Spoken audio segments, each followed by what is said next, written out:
Welcome to our podcast of Reach Minds, Thoughts for Your Life's Journey. In today's session, we will be exploring energy healing using different modalities to access our creativity through Reiki practice. Research suggests that more people are turning to Reiki for help with mental health conditions such as anxiety and depression. We know that energy healing can aid in activating the body's own healing system by addressing toxin blockages in certain areas. With that in mind, I am joined by Brandon Hadwin, an independent practitioner based in Hackney, who has been treating people with Reiki since 2020. Brandon believes in the power of energy to heal and balance the body, mind, and spirit, as well as aiding our soul's growth. Sounds really yummy, that to me. He is a teacher certified by the UK Jikiden Reiki Association, a Kundalini Activation Facilitator, and an Anusha Healing Master Teacher. Welcome, Brendan. Hello, thank you so much for having me on the podcast, Nita. I'm very excited by the energy healing through Reiki, Brandon, because I think it's one of the areas that I have been curious for a while, and having seen the benefits of other people through the Reiki practice, I want to know a little bit more. So let me kick off. Where did your interest in this work come from?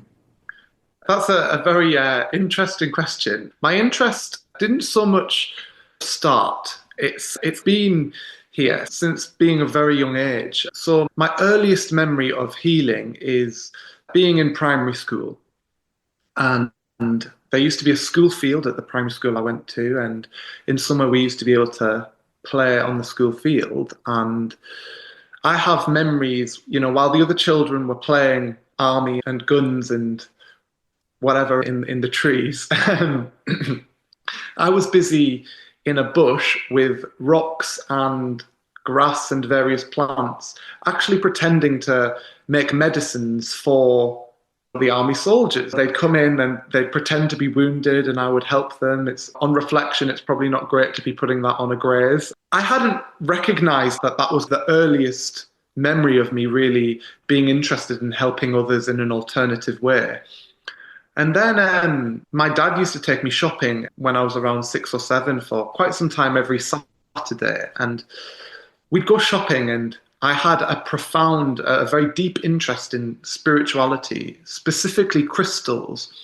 We'd go shopping on a Saturday, and my dad would take me to various different crystal shops, and I'd spend money on buying crystals. I remember going to Waterstones and buying a copy of Judy Hall's Crystal Bible, which kind of explains all of the different benefits of each stone. And then I remember when I was around 12, I think I got my first tarot deck. So I've always had this interest in spirituality and healing and I guess searching for something greater, something always connected to energy.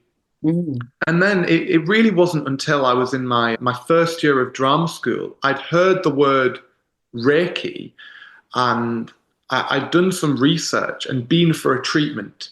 And after this treatment, felt like I was supercharged and thought I would really like to learn how to do this. Very, very much for myself at that time. I loved the idea of being able to channel some kind of healing force for myself to help me. So that's basically where it began. And then since then, I graduated drama school and decided to offer this service professionally, given the experience I have treating people after learning the course, but also even earlier in my life.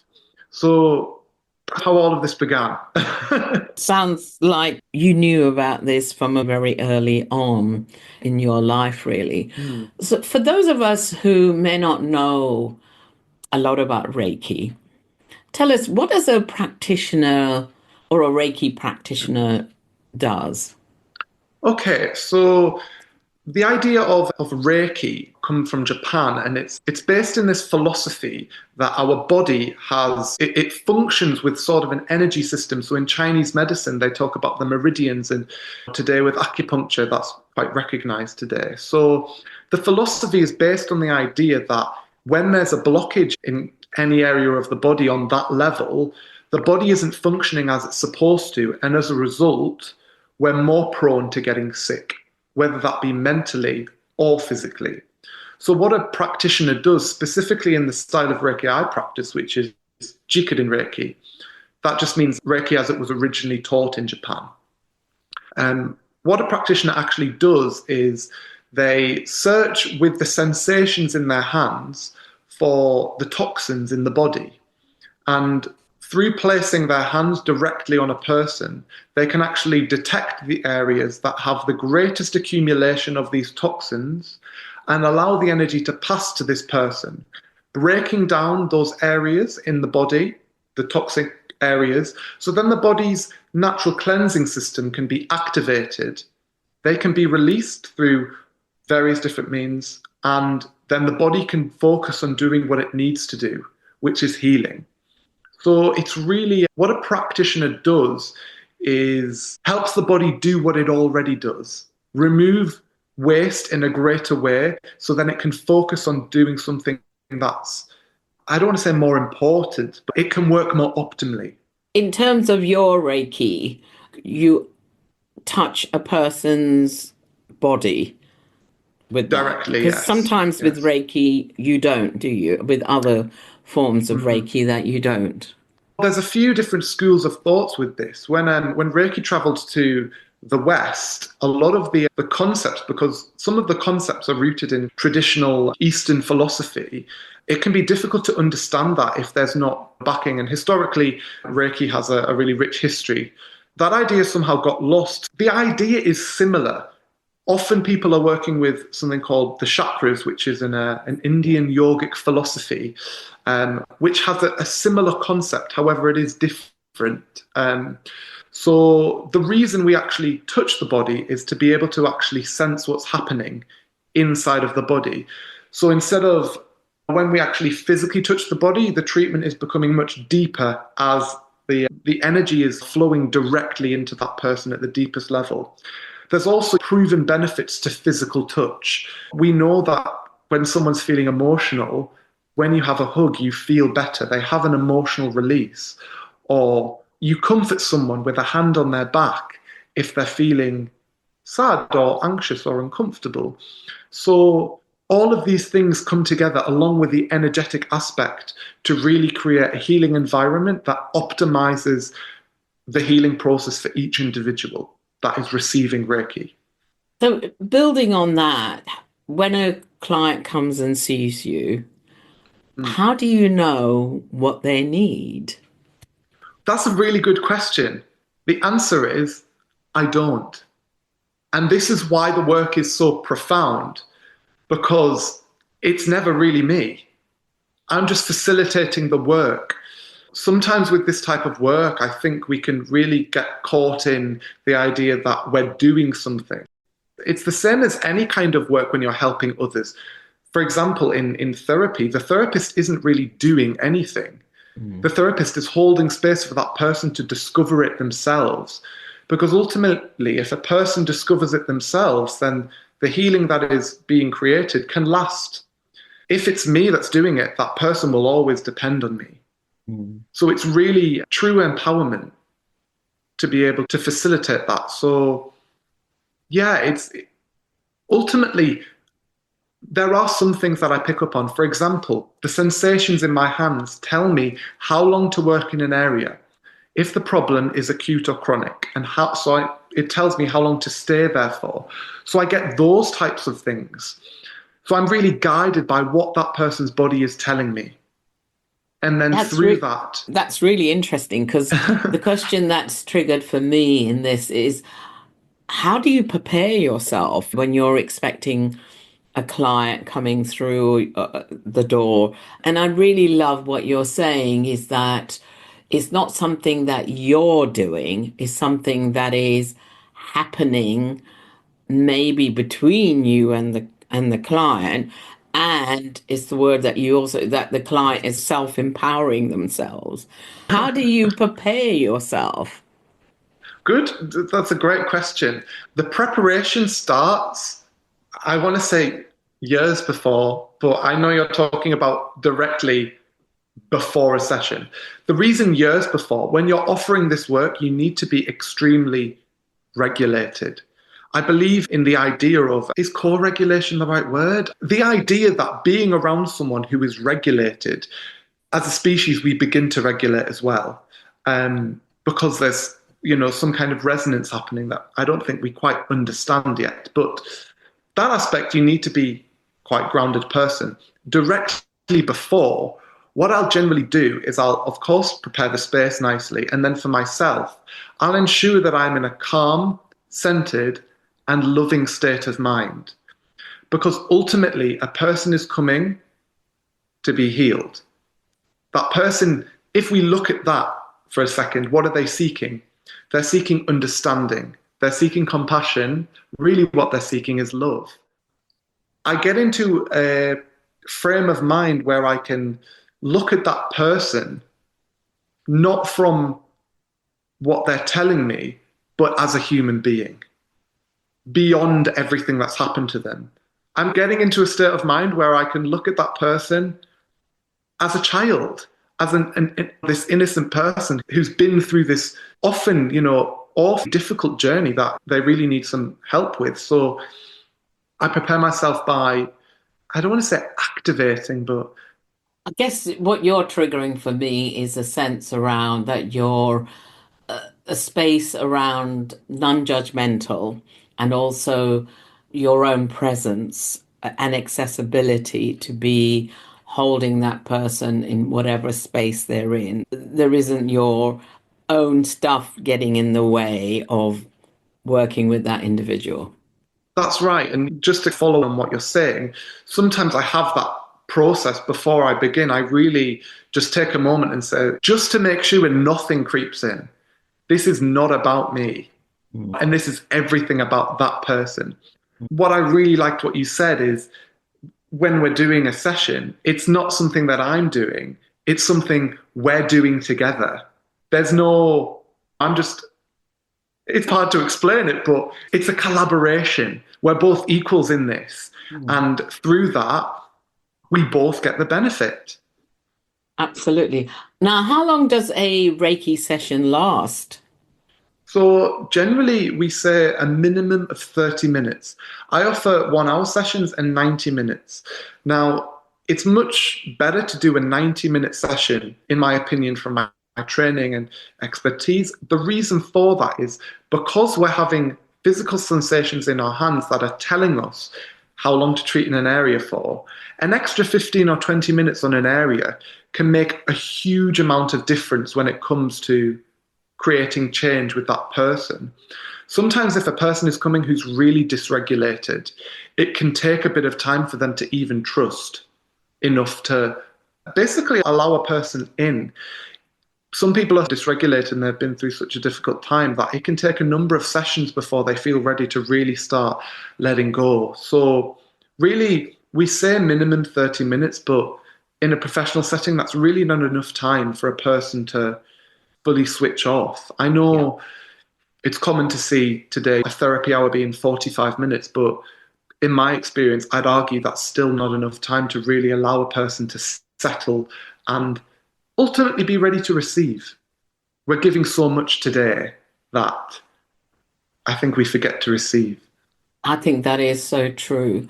In terms of some of the practical benefits of Reiki, how would you share that with people listening into this? I can understand the word Reiki and energy has so much taboo attached to it. It's really, I really understand when I share I'm a practitioner. Some people can maybe think I'm a bit crazy. And there's really this word woo surrounding it.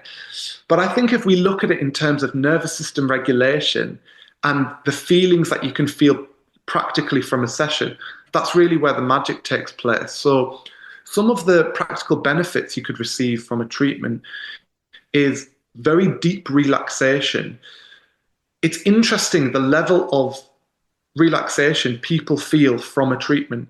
Often the feedback I get is actually, I feel more relaxed than when I receive a massage. Bearing in mind during the treatment, I'm not manipulating that person's body in any way. I'm placing my hands. So there's the practical relaxation, which, ultimately the body's going into rest and digest. A sign that happens is stomach gurgling. So within 5 minutes of a Reiki treatment, generally the stomach starts to gurgle, which is telling me that the nervous system that the parasympathetic nervous system, is becoming activated. So that's the first kind of practical benefit. The second practical benefit, I'd say, is really coming home to yourself. When was the last time that someone laid down for an hour, apart from a massage, really with themselves? I think ultimately in any kind of self-development work you're doing or healing work, whether that be therapy or anything like that, really, if you read all of the self-help books, what they're all calling for is presence.